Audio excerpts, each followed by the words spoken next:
And so we are very grateful, Rabbi Alexander, for you taking time on a Sunday and to come and share your thoughts and concerns with us. And so I'm going to just ask that maybe you kind of introduce yourself a little bit and sort of lead us into this conversation, if that's okay.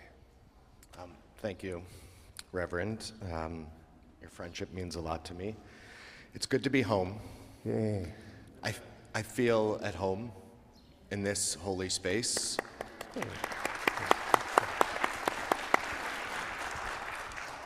The partnership and friendship that Peoples and Addis have carried on with over the years is deeply meaningful to us and lifts us up. Also, can I come on my birthday? Yeah. Yes, absolutely. I want somebody to sing the song to me. All right, we'll make that happen. Friends, there's no easy place, good place to begin with in trying to talk about Israel and Palestine, especially since October 7th. And so I think maybe I will begin from a personal place, and then we can zoom out a little bit as necessary. I grew up in a Jewish home that was not very religious in terms of observing all of the holidays or daily prayer services or being in synagogue on Shabbat on Saturdays on a regular basis. My Jewish identity in many ways was formed around two of the most important moments in Jewish history. One tragic, one miraculous. The tragic one was the Holocaust, whereby 6 million Jews and millions of others, but 6 million Jews were exterminated brutally by the Nazis. And that event influenced the history of world Jewry in ways that nobody could have imagined then, but still persist. The second event is the creation of the State of Israel. My parents are what I like to call post-1967 Jews. The war of 1967, the Six-Day War, the miraculous victory, and by miraculous, when I say that, I don't necessarily mean that God is dropping down from heaven and changing the course of history. By miraculous, I mean sometimes against all odds, courage where we might have expected there to be only trembling. So that could still be religious, but human-driven. That war shaped the identity of many, many American Jews who were born in the 1930s and 40s and 50s, to which Israel and Zionism became a central part of American Jewish identity, where it may not have been so central before that. The home I grew up in taught me about Judaism and the Jews' most tragic moment and most amazing moment. And so from a very young age, I had a craving, a deep internal craving to be a part of the Jewish story that was unfolding in the land of Israel, its ancestral homeland. Now, every time I use a term in public or within the Jewish community, like ancestral homeland, many of you know there will already be a debate somewhere out there in the ecosystem, certainly in the online ecosystem, as to whether or not what I have just said is true or accurate, verifiable, whatnot. So, from Genesis 12 on, there was one project in the Bible, the 5 books of Moses. One project for which the entire story is directed towards. God, as we tell the story, chooses after the flood and the destruction of the world, the first destruction of the world, chooses to restart a relationship with humanity, this time told through the individual story, but it by no means that God didn't have relationships with other humans who lived in the world after the flood. The way we tell our story is that God chose a very unique and particular relationship with Abraham and Sarah. And the first promise is to take them to a land that I will show you. Eretz Asher Areka. And there you will be blessed, I will bless you, people will be blessed through you. That story plays out through the book of Genesis as a family story between a group of human beings and their immediate descendants and God. The end of the book of Genesis sees a family, Jacob's family now, with all of his children, choose to follow one of their brothers, Joseph, into Egypt, where they will not have to live under famine. And it is only after generations of living in Egypt that a new king comes to power, a new Pharaoh, no longer remembers Joseph and the great vizier that he was in the land of Egypt, or no longer cares to remember that part of Jacob's family story, and begins to oppress the Israelites. To which God eventually responds after brutal oppression and infanticide, responds to pull the Israelites out, and then the story shifts from a family story to a national story, because in Egypt, Jacob's family becomes a people, Am Yisrael, the people Israel. And God's plan, as told as a sort of colloquial but pretty straightforward reading of Torah, of the 5 books, God's plan is to give this people a new set of instruction, the law, the Torah, filled with ritual law, civil law, stories for how to enact the law, and a land with which to try and animate or manifest this civilization in the ancient Near East that would look different from others, from the polytheist societies that were living in the other nations during that time. So what you have is a holy combination of one God, or a one powerful God, a people chosen for a new project, given a manual, a guidebook, a Torah, 5 books of Moses, and a land with which to actualize it. And that project begins the moment the 5 books end, and the story continues with the Israelite conquest of Eretz Yisrael, the land of Israel. From that point forward, there has been a continuous Jewish presence in that place without any breaks. 1948 marked the first time in 2,000 years that the Jewish community, which was both a religious community, a cultural community, but sees itself as a people, a nation, in the sense that we Jews see ourselves as each one connected to the other in a meaningful way. It becomes the first time in 2 years that we had self-determination since the destruction of the temple in 70 CE. Israel, the land, is part of our story. It's in the DNA of our religion. The two cannot be separated one from the other. So when I stepped on that land for the first time, I was stepping into something far bigger than myself. I was stepping into something eternal, a project that my ancestors going back 3,000 years had begun in order to try and forge a society the world had not yet known, with human dignity at the center.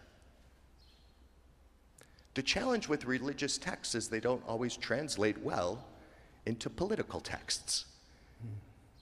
And as cultures and civilizations change over time, the initial texts need to be expanded upon and interpreted, but they cannot serve as political manuals in the sense that somehow the Torah tells me today precisely what the contours of that land are or the borders of that land are, because it is true that when Jews started coming back to the land searching for a safe haven and a home in the late 19th century, the 1880s, there were people living on the land. A people that might not yet be known as a Palestinian nation, but a people who also saw themselves as indigenous to the land, which is to say, who had generations of family members toiling, farming over, and loving like I do, and like my Israeli brothers and sisters do, that very same piece of land. And so while there was very good reason for the Jews in the late 19th century to need their homeland as a place with which to create a society in which they could be protected from the last 2,000 years of brutality, anti-Semitism that was always violent, it is still working out in its self-determination an unfolding 76-year democracy. How to do that in such a way in which it honors all of the residents of that land equally, with very clear enemies still surrounding it.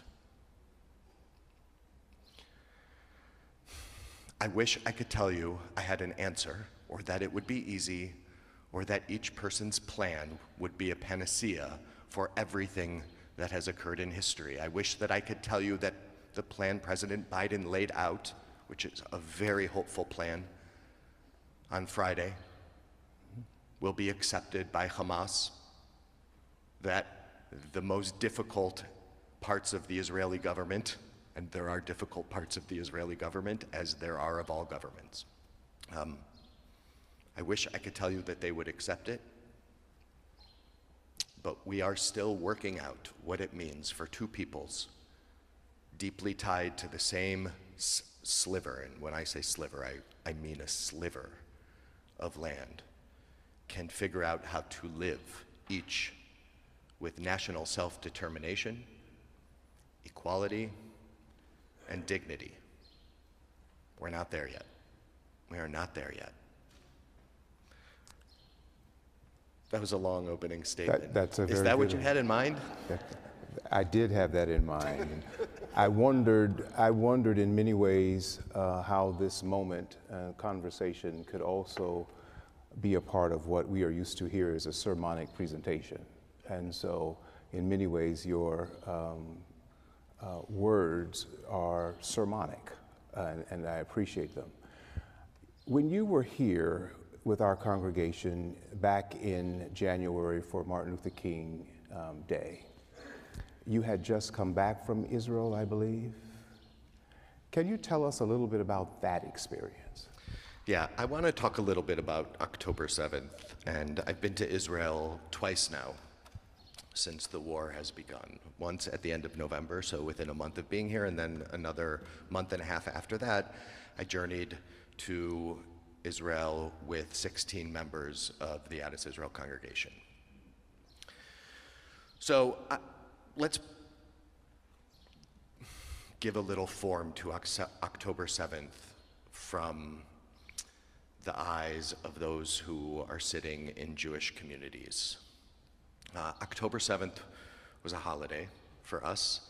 It's called in Hebrew Shmini Atzeret, the 8th day of convocation. There are 7 days of the holiday of Sukkot, the festival of booths, that the 5 books of Moses, the Torah outlines, and then an 8th day of convocation. That was that Saturday morning. It was both the Sabbath and Shmini Atzeret. And Jews around the world woke up to first the news of and then the images of Hamas infiltrating the southern border of Israel, what we call the Gaza envelope, and live stream filming the brutal murder, rape, dissection of and destruction of bodies, and the capturing of over 250 civilians, and bringing them back to Gaza, and as we've learned, the taking of bodies as well. There's no way to describe now what it was we felt. Obviously shock and horror, but a deep age-old vulnerability, an epigenetic trauma that I don't have to explain to you, and I wouldn't even pretend to try and explain to you. Somehow, we're not as safe as we think or as we made ourselves out to be, even when we speak to one another. And what unfolded over the following days, including the names of the hostages being revealed, which includes friends of mine's son, who is still captive in Gaza. He, on October 7th, had his arm blown off. A video was released, I guess, a month ago, Hirsch, where you could see his arm no longer there. Our community is deeply connected. We have community members who have cousins who are held in captivity right now, a community member with 2 cousins in captivity. One was released in November. I was in Israel during the first ceasefire. I was there each night as the captives were coming home. She has been able to tell her story and came to Addis, Israel, and told her story to our congregation. Aviva Siegel, her husband, still held captive. Their cousin, Margie Siegel, is a congregant and leader at Addis, Israel. This is a family story in many ways for us. So in Israel, what I witnessed was 2 nations in trauma. Deep, deep sadness, fear, and trauma.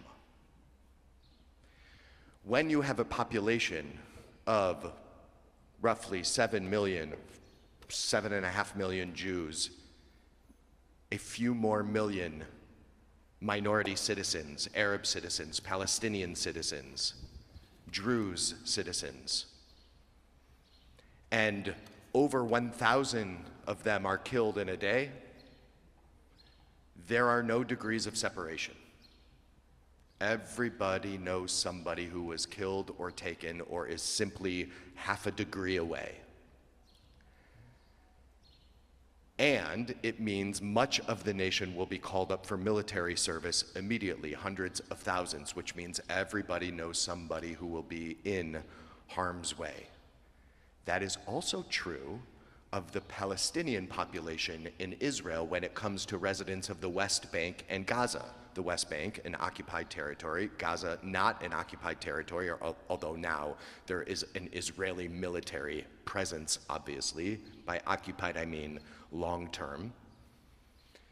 So you have an Arab Palestinian population, citizens of Israel, or residents of East Jerusalem who are citizens of Jordan, who know not only Israelis who have been killed or harmed on October 7th, soldiers, but also family members in Gaza, civilians who have been killed by Israeli bombs. You have a nation with all of its citizens living in trauma and fear, and you could feel it. You could feel it. In November, there was a unity in the state of Israel that was palpable because the reverberations of October 7th were barely even reverberations. It still felt like the moment. And many Israelis will still say, and I certainly feel like, it's October 7th, today is 240 days later. By the way, today is the 240th day of the war. That means 240 days by which a child who was under 1 year old was taken in captivity. Do you think about a child who, within a very short period of time, will be alive in captivity longer than he would be alive outside of captivity? God willing, those children come home safely. When I returned to Israel in March, the divisions in Israeli society, like divisions in any other modern nation state, were re-emerging in terms of how the population thought Israel and its government ought to prioritize the effort around the war. Do we stop and bring our hostages home and figure out how to ensure Hamas cannot harm us later? Or do we have an obligation to our citizens to protect them from what Hamas has said over and over again it intends to do, which is attack? And there are no easy and obvious moral answers to these questions. There are disagreements between people with a deep love of land and life, and others with deep biases to the other who live in their midst. That complicates it even more. I visited Kfar Aza twice. Kfar Aza is on the border with Gaza. It was attacked, obviously, on October 7th. The teen village was in rubble, burnt out. When Israeli authorities went through Kfar Aza afterwards, they found grenades in microwaves, ovens. Things were planted, booby traps were planted, teenagers were taken. Most of the residents would tell you if there were human remains inside or not, so that authorities and religious authorities could go in and help create for a burial, but also not destroy any remains that might have been there. Was one of the most difficult sights I had ever seen. It is also true that when you are standing in Kfar Aza on the border, you can see into Gaza, to which I saw smoke.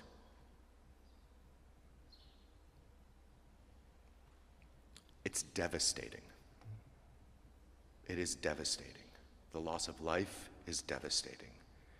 The re-amplification of everybody's fears, which prolongs the ways in which we build walls around our fears that don't necessarily lead to long-term solutions, feel devastating. The necessity for Israel to protect its citizens feels absolute. The necessity for Israel to protect civilians in Gaza feels as absolute as modern warfare will allow it to be, but it feels pretty darn absolute. The commitment for Hamas to change and declare itself for a Palestinian state and not opposed to an Israeli state is a pipe dream because it is not part of its charter. But for us in the Jewish community, until that changes, it makes it very hard to trust that October 7th isn't in some way, shape, or form a recurring reality that could persist. We are living in a situation in which multiple truths are present at the same time, and many of them conflict with themselves. Is Hamas a terrorist organization, or is Hamas a government? Yes, is the answer to that. Hamas is a government responsible for the civil administration of the people who are living in Gaza, the Palestinians who are living there, and it is a terrorist organization. So the question becomes, when you enter into a war willingly, when you provoke and start a war, and you have a charter which requires the elimination of Israel by all means necessary and a group of people you are meant to protect, you have to decide how to prioritize those two things. Hamas made its choice very clear. We are going to prioritize the destruction of the state of Israel over the protection of our own civilian citizens. In fact, our civilian citizens are a means by which we will hopefully achieve our overall goal.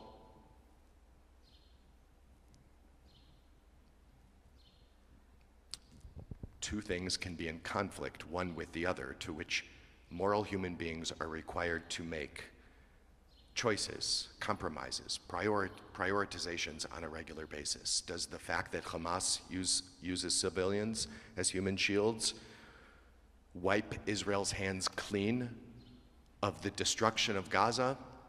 It cannot and does not. two things can be true at once.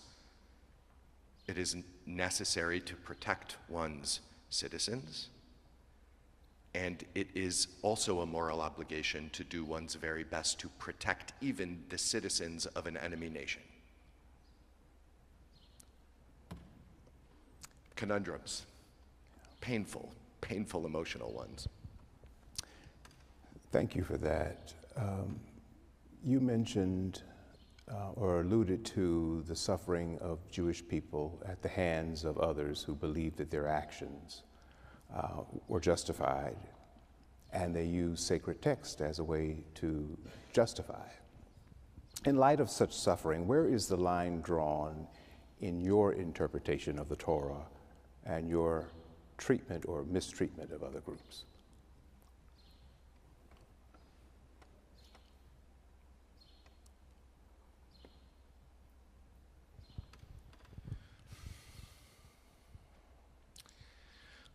I think what we share, our communities share, is an understanding that at its very core, the Torah, the Bible, is built around love. I've been here enough times to know that. You've been to Addis, Israel, and heard us speak and sing to know that that is true. The Torah is built around, as I mentioned earlier, creating a new kind of society in the ancient Near East in which human dignity, each and every human being created in God's image, a theological truth, which means that we all bleed red, which means that none of us is better or more worthy than the other of any kind of life, except all of us are built for a life of love and flourishing and companionship and pain and joy and everything those terms encompass.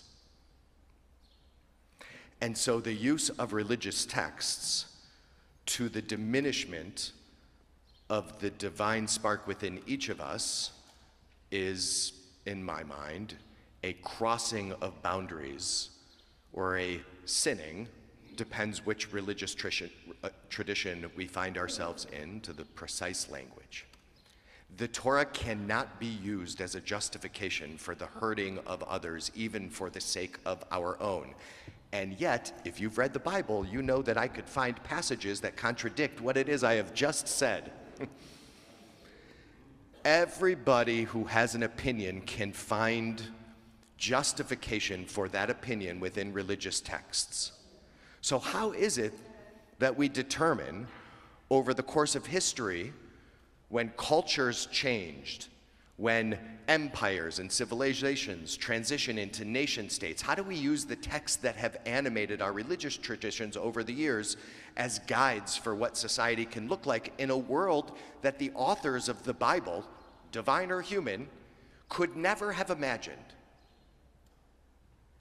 And if you think I'm diminishing God by saying God could never have imagined this world, just remember when God created the world the first time, God never imagined that there would be a generation of Noah which would need to be destroyed, or else God wouldn't have done it that way.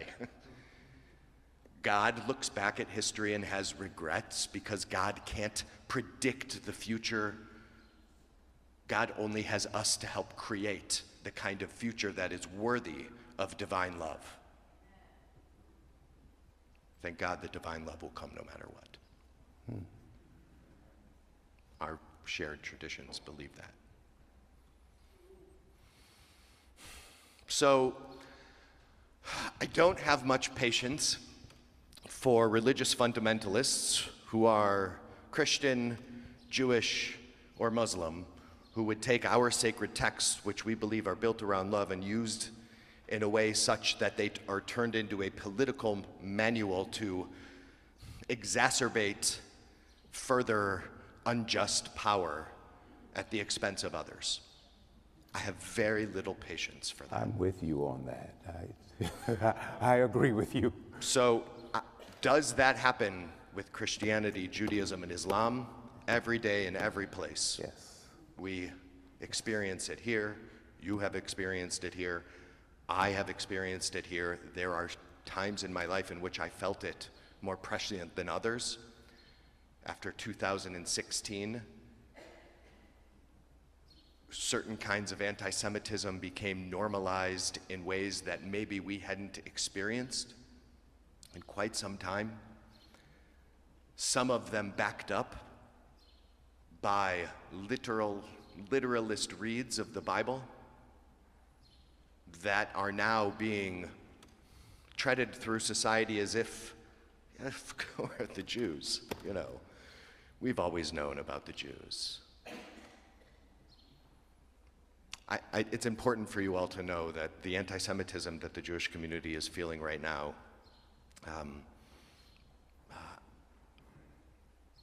it doesn't feel new historically. It feels new to the last generation of American Judaism. Is real. Jews are not, by the way, the Jewish community is diverse as any other community, so I'm speaking in generalizations, and that's always difficult. Many Jews feel deeply unsafe. There are certainly Jews who have been locked out of certain places that they previously would have been permitted or even encouraged to be in. There are chants in public that the Jews can only understand to mean you are looking for us to be physically harmed, like intifada.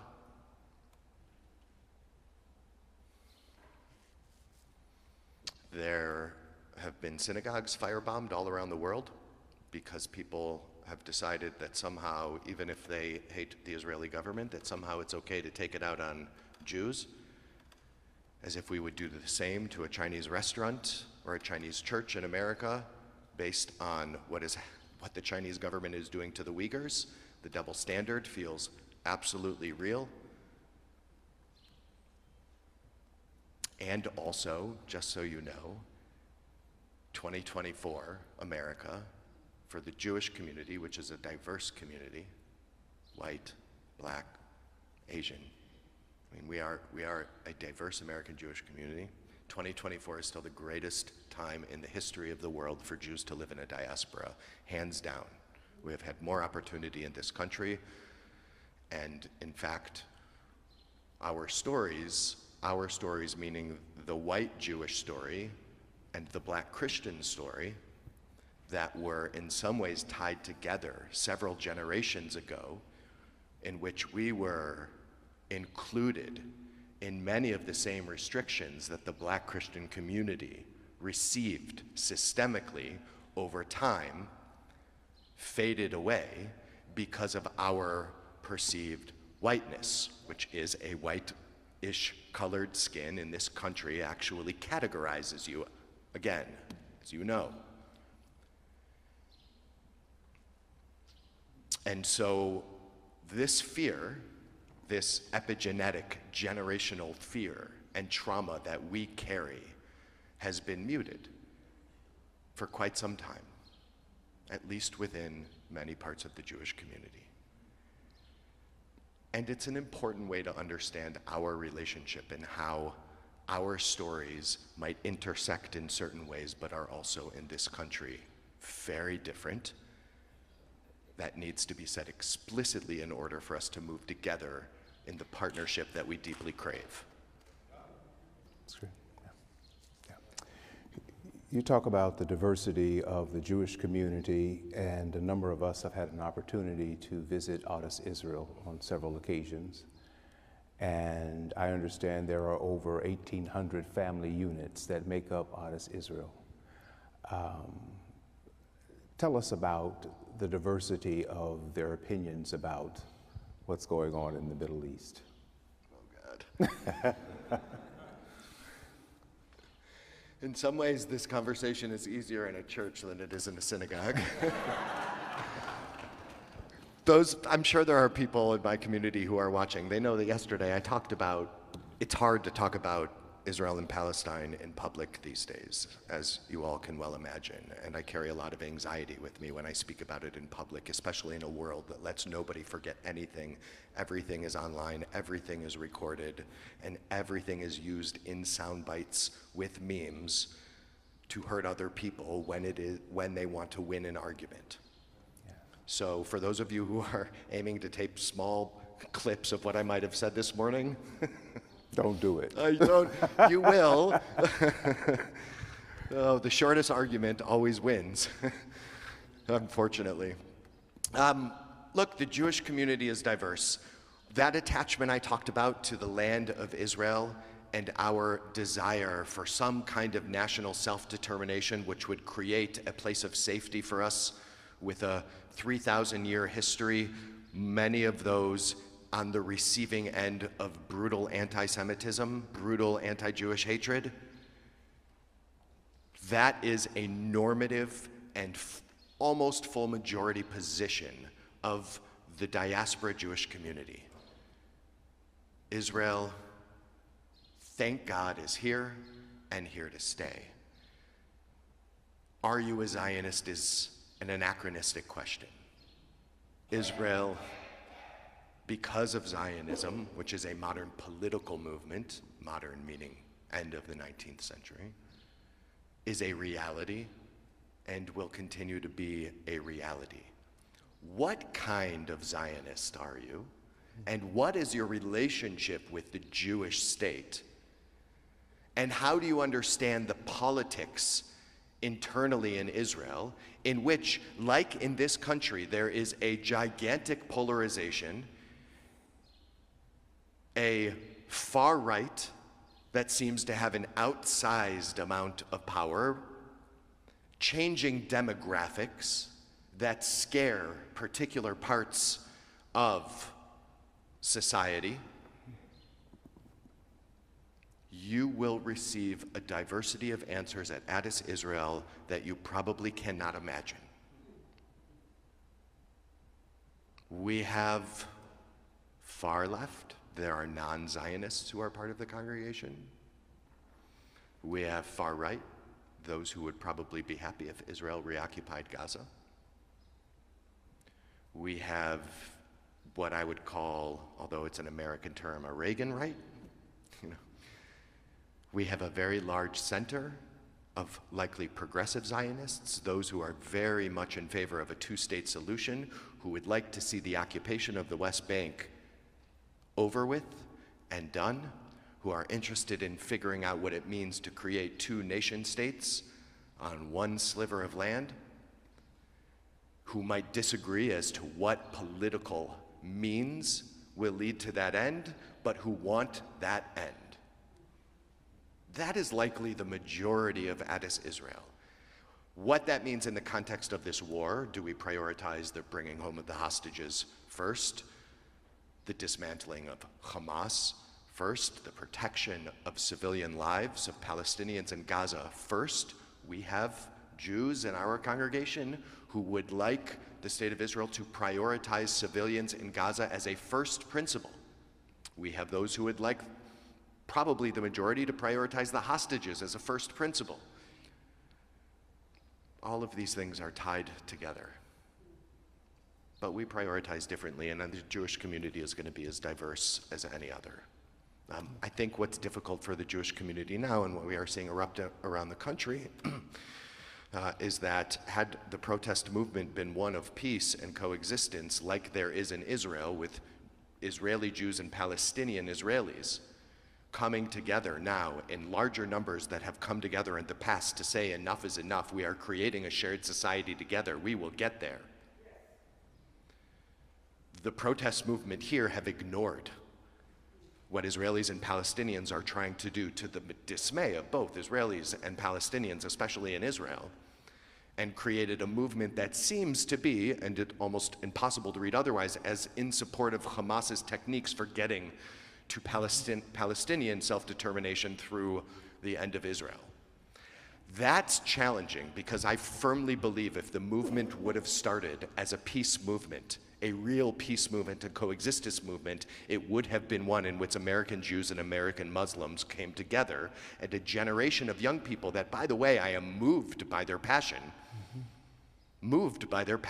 and they're willing to put themselves in a little bit of harm's way for a cause that they at the most deeply believe in, and even at the least see as something to be a part of that is bigger than themselves and meaningful to the world. Yes.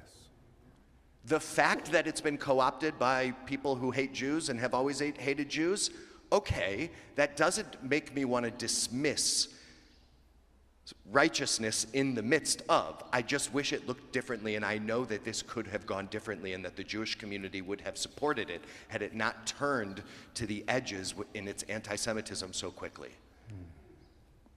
I hope that time is not lost, because I actually think we have partners, one with the other, in Jewish and Muslim communities in this country for helping Israelis and Palestinians transcend their own political pasts and failures for a different kind of future. Let me just say to the congregation that if there are a couple of questions that you've written down, I will take those questions now. I'm going to ask a question, and while Rabbi is answering, if there is one or two, I will take those. And so my question is, how can non-Jews speak critically about what Israel does without being labeled anti-Semitic?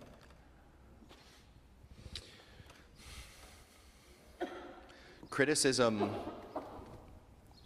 critique of Israel should be as normalized as criticism or critique of the American government. It's a nation state.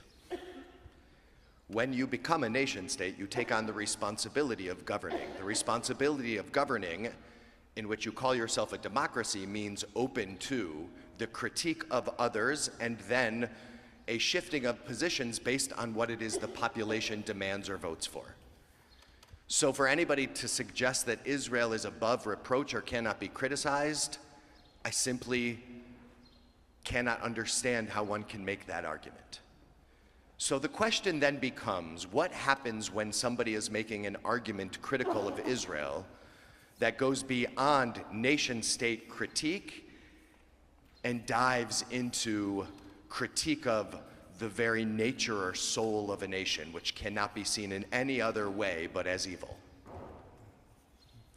If there are those who believe that all nationalism and all nation states are inherently problematic and evil, then one needs to say so publicly, because to pick one out each and every time for condemnation and boycott and isolation, that is anti-Semitic. I have deep respect for those who consistently denounce, renounce, boycott countries who are involved in human rights abuses all over the world, as well we should all be.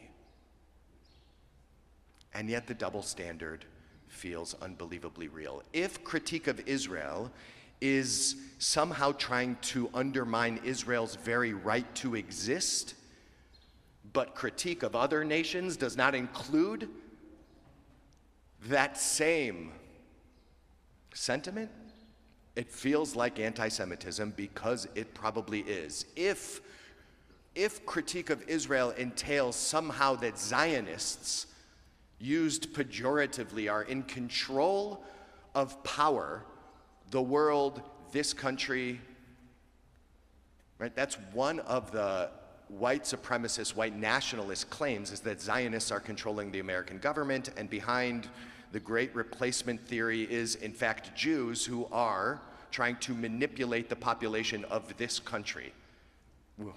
We who can't agree with one another in synagogue on a Saturday morning somehow have come together globally to get ourselves killed and murdered for the past 2,000 years. How powerful are we? It strains credulity in ways that are hard for me to imagine. So I think part of it is when we are critiquing nation states and critiquing them not equally, I understand sometimes why there is an extra focus on the state of Israel.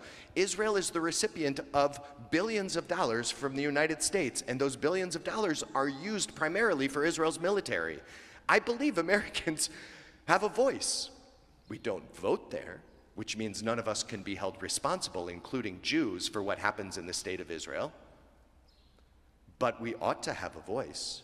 But if we only use our voice to condemn the Jewish nation, ever, then the Jewish community wonders whether or not this is about Israel as a nation state or Jews as a 3,000-year-old people. Does that answer your question? I think it does. So how can or what can we do to support Jews in this country without turning our backs on the suffering, innocent people who are parts of Palestine? I not only do I believe that the non-Jewish community should not just not turn their backs to the innocent suffering of civilians, Palestinians in Gaza, but they ought to receive support as well from the Jewish community and the non-Jewish community. The question is, can we offer support to two communities at one time, knowing that none of us is going to be able to stop this war or change the course of this war, but all of us have human hearts that can see each other's humanity. Can we see Israeli humanity when we see Israeli suffering, Jewish suffering when we see Palestinian suffering? It doesn't feel like that a lot of the time.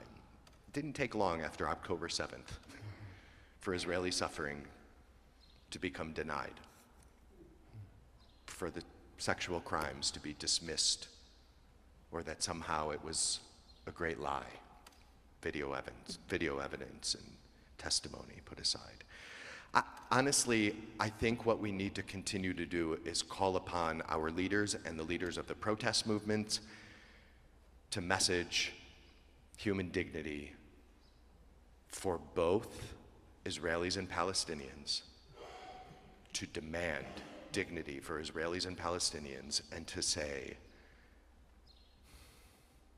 the only way forward is going to be together. I agree with that. I think that's true. The only way forward. So we have had at Addis Israel Palestinians speak in our congregation several times since this war began, which I think is reasonably unique in large mainstream Zionist American congregations.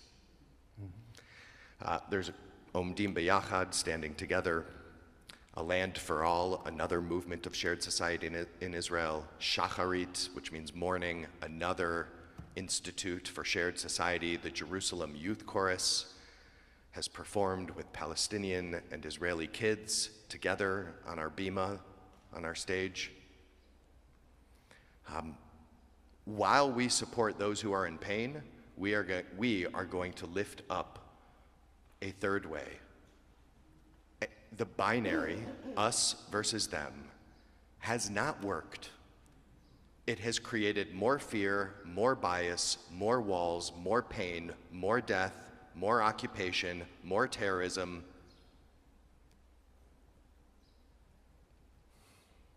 When we can move past a binary vision of the world, you are on this side or that side, to there is one side here that leads to a different future. When we can do that and demand that those who have microphones in public do that as well, we become part of that which might change the trajectory of history, because right now it's all us against them. And if you yell at me or make me feel like my family is in jeopardy, is not safe, I think we know what that leads to. Usually not more openness to one another. We have to find a different way to talk to one another. This is a good model for how we can do this, although I've been primarily the one talking, and I do want to hear from you as well. I am a rabbi with a microphone. I have, we all have our vices. Yes. Rabbi Alexander, I can't imagine any other way that we can conclude this today other than the way that you've just stated together.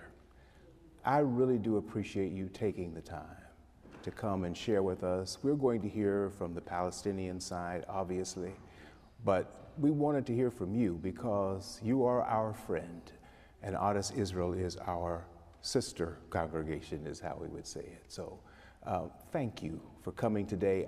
There are more questions I can ask, which would take more time. I will send these questions Please. to you and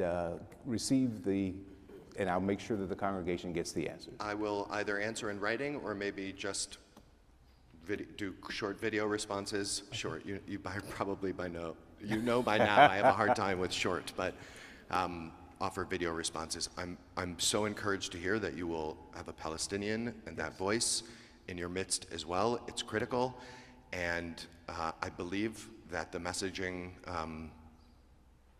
for those of us who are interested in a different future will be similar enough for us to move forward with. I hope so, and I continue to bless you that you stay engaged and know that your partners at Addis Israel are always here for you. Our doors are always open to you as well.